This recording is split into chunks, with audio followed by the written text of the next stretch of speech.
Hello everybody, thank you for tuning in to another episode of notanalog.com.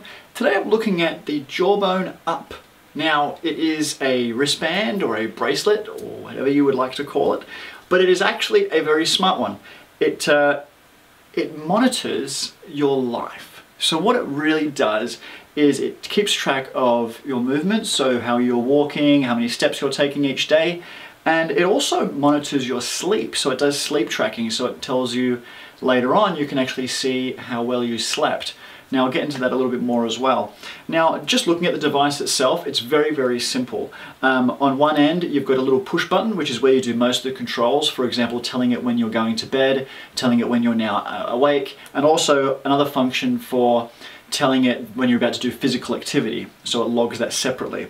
And on the other end, because it is two-piece, it's got a 3.5mm connection which you can then connect to your iPhone or Android phone and sync the data across.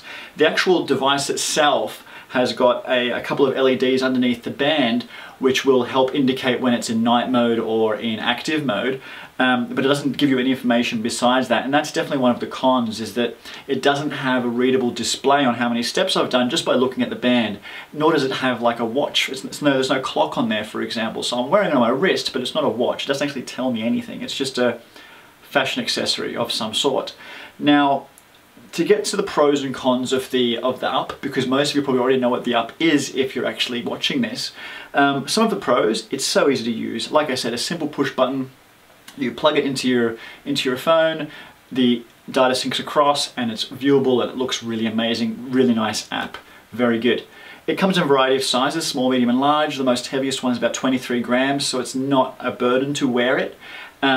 It's got a silent alarm. I forgot to mention that earlier. The silent alarm is used, so you'll set your time. So for me, I wake up at 5:30 in the morning, and what it does is, because it monitors your sleeping patterns and knows when you're in a deep sleep or a light sleep, it wakes you up as close as possible to your alarm without making you feel groggy. So if you get woken up in a deep sleep, generally you feel really tired, and that's what happens in the morning when your music goes blaring on the alarm. So it actually vibrates on your wrist to slowly bring you out of sleep, and you do feel a little bit more refreshed. You love the fact you're not being startled by music coming out of your phone or alarm clock, and the little vibrate's great. If you do share a bed with another person, they'll also appreciate it because they're not going to get woken up at the same time as you. So that's really cool. It also uses the vibrate alert for if you've been sitting at your desk idle for too long, and you can set the interval of what you would like that to be. For me, I set it for an hour, and I notice when I'm at work, if I'm just sitting there just putting away, after an hour it will vibrate and it's like, you know what, I need to get up and go for a walk, and I just do a lap around the office or something like that, and it sort of encourages that motivating movement, you know, just get out, do something, and it's all coming from a little band, which is really cool.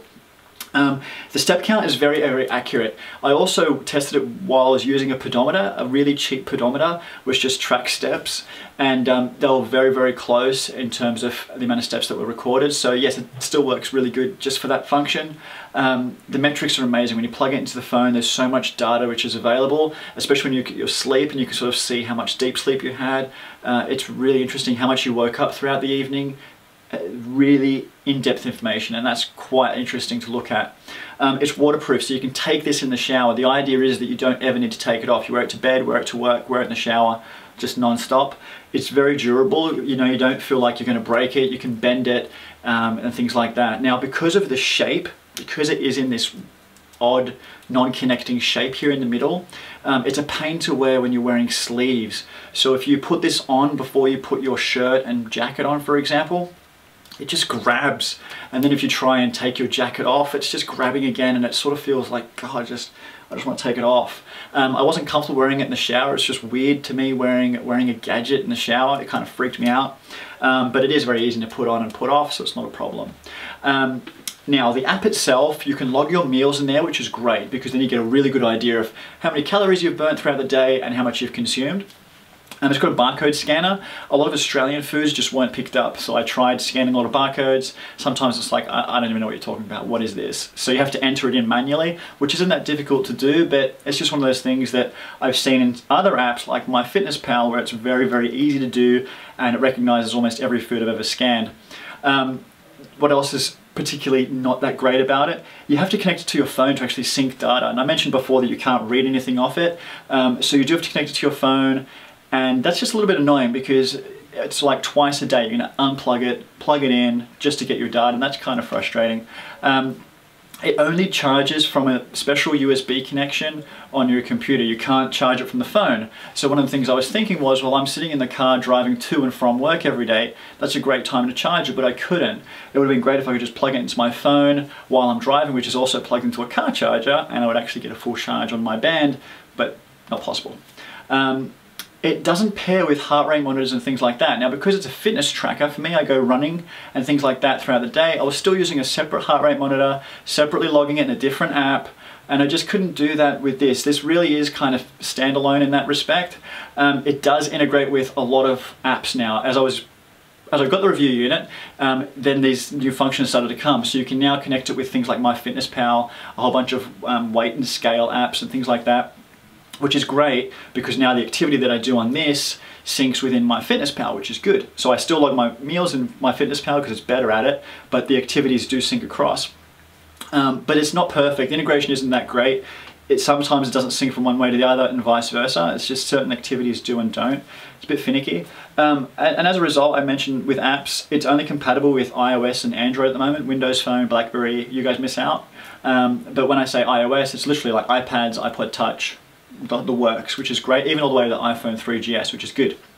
The appeal of the actual idea of wearing a band, yes, it comes in different colors. I had a sky blue version, which is particularly unattractive for a man, and the band itself isn't that pretty. People continually grabbed me and said, hey, what is that thing you're wearing? It's not discreet, and because it does split in the middle, it's just a little bit of a hassle to wear. It's not the nicest fashion accessory, especially when it doesn't tell you anything. There's no display. Now you have to remember to always press the buttons as well.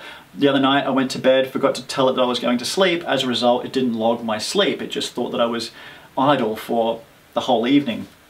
And that's a little bit frustrating. I almost wish it had NFC so I could put a tag near my bed or my lamp, because when I turn my lamp off at night, wristband sort of swipes past it, tells it I'm going to sleep. When I turn the lamp on in the morning, swipe past it, it tells it I'm awake, and I wouldn't have that issue. I just think that yes, the band is great, but is it really much more than a fancy looking pedometer?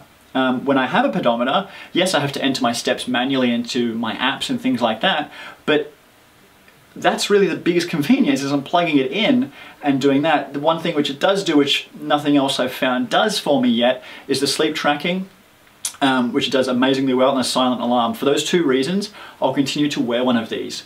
I must say that there also is another competitor coming very, very soon from Fitbit. That one's going to be interesting. I don't have one. I don't know when it's coming to Australia yet, but that's going to be one to watch out for. But this one is very nice. Choose the right color. Don't choose sky blue if you're quite manly like I am. And yeah, check it out. It's a nice unit. I did enjoy using it. I learned a lot about myself, but at $150, you have to work out whether you can get by already with the apps that you've got, plus maybe a pedometer, and see where you go from there. It's an interesting processing. It's an interesting device. You just need to think about what you want it to do and whether it's the right device for you. That's all. The Jawbone Up. Thanks for watching, guys. We'll see you next time. Bye.